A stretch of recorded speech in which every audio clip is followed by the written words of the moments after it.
100% guarantee দিয়ে আমি বলতে পারি এটা এতটাই মজা আর এতটাই টেস্ট, একবার যে ট্রাই করবে সে বলবে যে রেস্টুরেন্টের থেকেও এটা বেশি মজা হয়। By the way, I am Nusrat Nazmin and welcome back to Nusrat Nazmin cooking channel. আজকেও আপনাদের সামনে হাজির হয়ে গেলাম একটা ইজি রেসিপি নিয়ে, সেটা হচ্ছে কাচ্চি বিরিয়ানি রেসিপি। ফার্স্টে আমি এখানে নিয়েছি 1.5 কেজি খাসির মাংস। আমি বড় বড় পিস নিয়েছি, আপনারা যে কোনো পিস নিতে পারেন। আমি দিয়ে দেবো লেমন জুস, কালো গোলমরিচ গুঁড়া 1 টেবিল চামচ এবং লবণ দিয়ে ভালো করে মিক্সড করে নেব এবং আমি আধা ঘন্টা এটাকে রেখে দেব। এটাকে এমনভাবে মিক্সড করতে হবে যেন কোনো জায়গায় বাকি না থাকে। আমি এখানে নিয়েছি পেঁয়াজগুলোকে আমি কিন্তু কেটে নিয়েছি এবং আমি দিয়ে দেবো কর্নফ্লাওয়ারটা আমি এই জন্য দিয়েছি কারণ পেঁয়াজটা যেন মুচমুচে হয় এবং আমি ভালো করে মিক্সড করে নেব। তেল দিয়ে দেবো, তেলটা গরম হয়ে আসলে অ্যান্ড দেন দিয়ে দেবো পেঁয়াজটা গোল্ডেন কালার না আসা পর্যন্ত আমি এটাকে ভেজে নেব, মানে আমি এটাকে ফ্রাই করে নেব। এই যে আমি ভেজে নিয়েছি, গোল্ডেন কালার চলে এসেছে এবং আমি এখানে আলু নিয়েছি, পটেটো।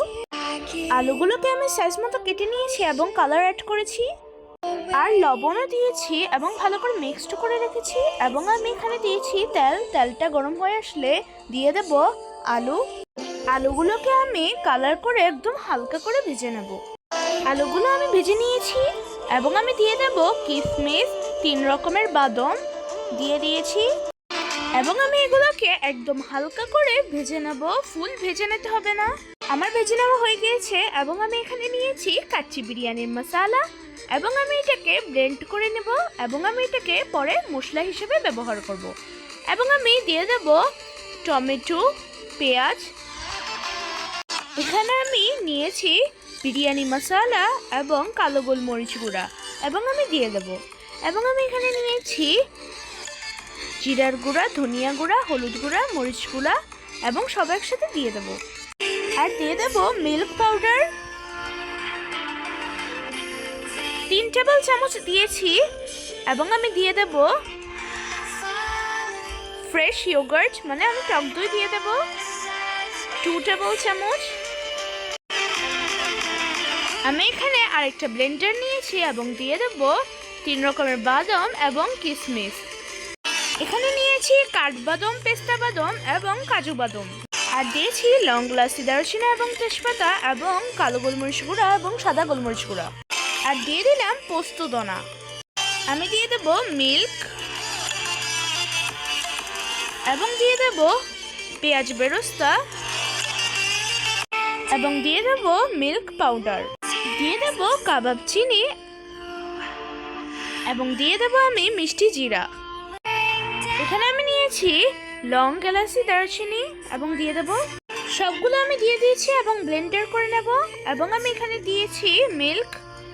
আমি দিয়ে দেব তেল এবং দিয়ে দেব হট সস পরিমাণ মতো দিয়েছি এবং দিয়ে দেব সয়া সস এবং দিয়ে দেব লবণ এবং দিয়ে দেব টমেটো পেস্ট এবং আমি দিয়ে দেব টমেটো সস এবং আমি দিয়ে দেব কালার। আমি দিয়ে দেব মিক্সচার করা ওই যে ছোট ব্লেন্ডারে যেগুলো মিক্স করে রেখেছিলাম সেটা দিয়ে দেব এবং দিয়ে দেব বড় ব্লেন্ডার মিক্স করা, যেটা আমি বড় ব্লেন্ডার মিক্স করে রেখেছিলাম সেটা দিয়ে দেব এবং দিয়ে দেব ঘি 2 টেবিল চামচ। আর আমি দিয়ে দেব ভিনেগার একটু অ্যাড করেছি এবং আমি দিয়ে দেব লেমন জুস এবং আমি ভালো করে মিক্সড করে নেব।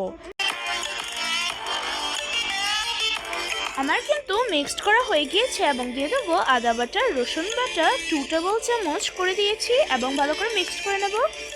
অ্যাট ফার্স্ট আমি এখানে নিয়েছি মিল্ক পাউডার এবং আমি এখানে নিয়েছি পেঁয়াজ বেরেস্তা, কিশমিশ এবং দিয়ে দেব একটু সুগার এবং ভালো করে মিক্সড করে নেব হাত দিয়ে এবং আমি এখানে দিয়ে দেব মিল্ক পাউডার এবং আমি দিয়ে দেব কিশমিশ এবং 3 রকমের বাদাম এবং আমি দিয়ে দেব আলুগুলো আমি অ্যারেঞ্জ করে নেব। আর আমি এখানে নিয়েছি ইন্ডিয়ান গেট বাসমতি রাইস। আর আমি একটা পাতিলে বাসমতি রাইসগুলো ঢেলে দেব। দেখেন চাউলগুলো কত লম্বা লম্বা। How long the rice is here. চাউলগুলো আমি আলতো হাতে ধুয়ে নেব, এটা যেন ভেঙে না যায়। এটা একটা টিপস। এই টিপসটা অনেকেই জানে না, সো এটা আমি আপনাদের সঙ্গে শেয়ার করেছি। চাউলগুলো কিন্তু আমি 3 ঘন্টা ভিজিয়ে রেখেছি। আমি একটা পাতিলে পানি দিয়ে দিয়েছি। পানিটা ফুটে আসলে আমি দিয়ে দেব লবণ, তেল, লং এলাচি, দারচিনি এবং তেজপাতা দিয়ে দেব এবং মিষ্টি জিরা দিয়ে দেব। পানিটা ফুটে আসলে আমি দিয়ে দেব বাসমতি চাল। আর আমি এটাকে 60% সিদ্ধ করে নেব। আর এই যে আমি এরকম করে সিদ্ধ করে নিয়েছি এবং আমি এখানে নিয়েছি কয়লা। আমি এখানে নিয়েছি অ্যালুমিনিয়াম পেপার। অ্যালুমিনিয়াম পেপারের ভিতরে আমি দিয়ে দেব কয়লা। কয়লার ভিতরে ঘি দিয়ে দিয়েছি এবং দিয়ে দেব বাসমতি চাল। এটা হচ্ছে আমার ফার্স্ট লেয়ার এবং আমি দিয়ে দেব মিল্ক পাউডার, যেটা আমি মিক্সড করে রেখেছিলাম, এবং আমি আবারও দিয়ে দেব বাসমতি রাইস। এটা আমার সেকেন্ড লেয়ার। আর আমি এখানে নিয়েছি সাফরন এবং আমি হালকা গরম পানিতে জাফরানগুলো মিক্সড করে নেব এবং আমি মিল্ক পাউডার দিয়ে আবারও একটু মিক্সড করে নেব এবং আমি দিয়ে দেব কেওয়া ওয়াটার। কেওয়া ওয়াটারটা আমি দিয়ে দিয়েছি, একটু অ্যাড করেছি এবং আমি দিয়ে দেব রোজ ওয়াটার এবং আমি দিয়ে দেব বিরিয়ানি এসেন্স। এটা দিলে ফ্রেগ্রেন্সটা আরও বেড়ে যায়। আর আমি দিয়ে দেব যেটা আমি মিক্সড করে রেখেছিলাম, এখনই আপনাদেরকে দেখিয়েছিলাম, সেটাই দিয়ে দেব এবং আমি একটু কালার অ্যাড করব যেন এটা কালারফুল হয়ে যায়। আর হ্যাঁ, এই কালারটা আমি মিশিয়েছি দুধ দিয়ে এবং আমি দিয়ে দেব ঘি এবং আমি দিয়ে দেব চিনি এবং টেস্টিং সল্ট পরিমাণ মতো দিয়েছি। দিয়ে দেব পেঁয়াজ বেরেস্তা একদম সাজিয়ে নিয়েছি। এটা হচ্ছে আমার থার্ড লেয়ার এবং আমি একটা অ্যালুমিনিয়াম পেপার নিয়েছি। অ্যালুমিনিয়াম পেপারটা দিয়ে একদম ঢাকনা দিয়ে দেব। আমি এখানে তাওয়া বসিয়ে নিয়েছি এবং আমি পাতিলটা দিয়ে দেব এবং আমি 50 মিনিট রেখে দেব এবং আমি অ্যালুমিনিয়াম পেপারটা উঠিয়ে নিয়েছি। দেখেন কত সুন্দর হয়েছে। আর দেখেন চাউলগুলো কত ঝরঝরে হয়েছে, একদম রেস্টুরেন্ট স্টাইলের মতো দেখা যাচ্ছে।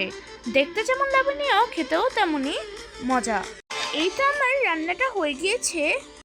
যাকে একবার খাওয়াবেন সে আবারও রিকোয়েস্ট করবে আবারও বানানোর জন্য। আমাদের বাসায় যখন এই রেসিপিটা বানায় তখন তো পুরো বাসা ফ্রেগ্রেন্সে ভরে যায়। এই রেসিপিটা অবশ্যই ট্রাই করবেন এবং আমাকে কমেন্ট করে জানাবেন যে আপনাদেরটা কেমন হয়েছে। সো আই হোপ এই ভিডিওটা আপনাদের থেকে অনেকই ভালো লেগেছে। যদি এই ভিডিওটা ভালো লেগে থাকে তাহলে অবশ্যই লাইক, শেয়ার, কমেন্ট করে দেবেন এবং সাবস্ক্রাইব করতে ভুলবেন না কিন্তু। See you in the next video. আল্লাহ হাফেজ।